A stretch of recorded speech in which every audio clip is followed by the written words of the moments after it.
ஒரு ஆஃபீஸ்லிங்க, பெரிய ஆஃபீஸர், பெரிய ஆஃபீஸருங்க அவர். பெரிய ஆஃபீஸரு சபார்டின்ட்டு அவர்கிட்ட ஒருத்தர் ஒர்க் பண்ணுறாரு.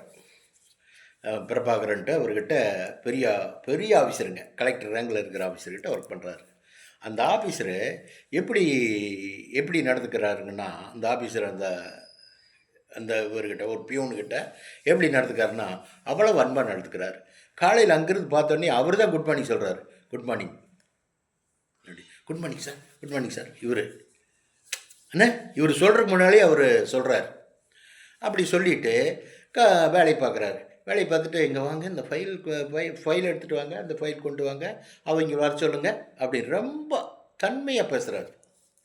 தன்மையாக பேசும்போது இவருக்கு ரொம்ப ஒரு பிரியம் வந்துடுது. அவர் மேலே ஒரு மதிப்பு மரியாதை பிரியம் வந்துடுது. ஜென்டில்மேனை நடத்துக்கிறார். அப்போ ஒரு நாள் என்ன ஆகுது, இவருக்கு உடம்பு சரியில்லாமல் ஆயிடுது. இந்த பியூனுக்கு உடம்பு சரியில்லாமல் ஆயிடுது. உடம்பு சரியில்லாமல் ஆகி 2 நாள் ஆச்சு, 3 நாள் ஆச்சு, வரவே இல்லை. ஆள் விடுறாரு. அவர் என்னாச்சுன்னு போய் பார்த்துட்டு வாங்க, நம்ம ஸ்டாஃப் அவர் அப்படின்னு. ஒரு ஆள் போய், அவர் உடம்பு சரியில்லாமல் படுத்திருக்காரு சார் அப்படின்னு. டாக்டர்கிட்ட ஏதோ போயிட்டு வந்திருப்பாங்க போல இருக்குன்னு உடனே ஜீப் எடுத்துகிட்டு போகிறார். ஜீப் எடுத்துகிட்டு போய் அவரை, உடம்பு சரியில்லை, ஏன் அங்கே போகலைங்க? இல்லை சார், வாங்குகிற சம்பளம் கடனும் கட்சி அது இதுவுமே இருக்குதுங்க சார், அதனால் நம்ம டாக்டர்கிட்ட போகலிங்க சார், இப்போ கவர்மெண்ட் ஹாஸ்பிட்டல் போயிட்டு வந்தேன்னு.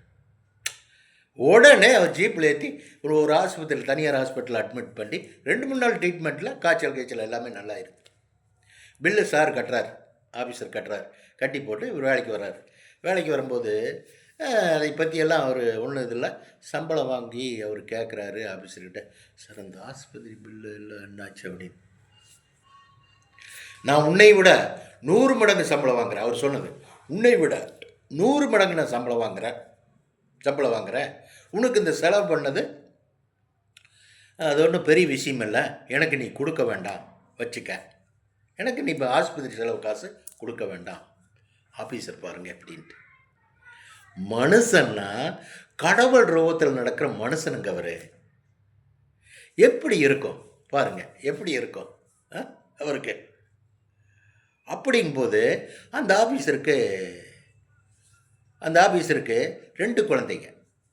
2 குழந்தைகளுமே தானம் தர்மம் நிறைய பண்ணுவாருங்க. ஹெல்ப் பண்ணுவார், ஸ்டாஃபுக்கு ஹெல்ப் பண்ணுவார், பிடிப்பார், செய்வார்.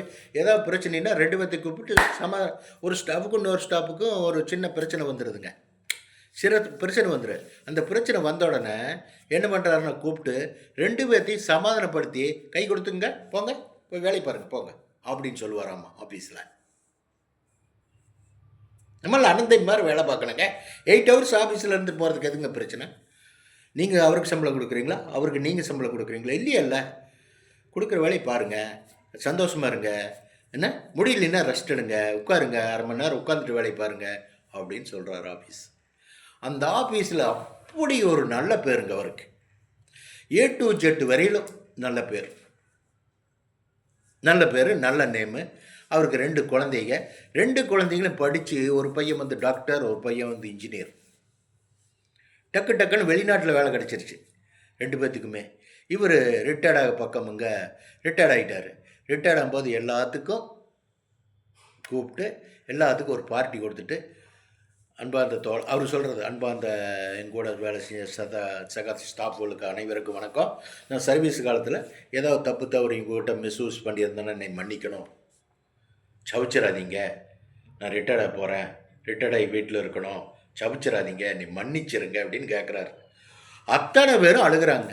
ஐயா, நீங்கள் இந்த மாதிரி கேட்டதை எங்களை ரொம்ப துன்புறுத்துறீங்க, நீங்கள் ஒரு வார்த்தையை ஒருத்தருமே சொல்லவே இல்லையே, நீங்கள் இந்த வார்த்தையை எதுக்கு கேட்டீங்கன்னு சொல்லி அத்தனை பேரும் மனசு சங்கடப்பட்டு அவர் வழி அனுப்பி வைக்கிறாங்க.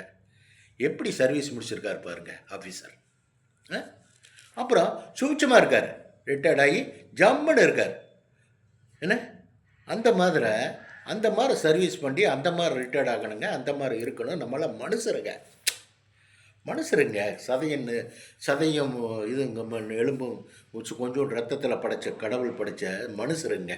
ஒருத்தருக்கு பழி வாங்குறதோ பண்ணுறதோ பிடிக்கிறதோ செய்யவே கூடாதுங்க. அது நம்ம குடும்பத்தை ரொம்ப பாதிச்சிடும். நம்ம கொஞ்ச நாள் லைஃப்லையே நிம்மதியெல்லாம் போயிடுவோம். வச்சுட்டுங்களா? பாய்ங்க.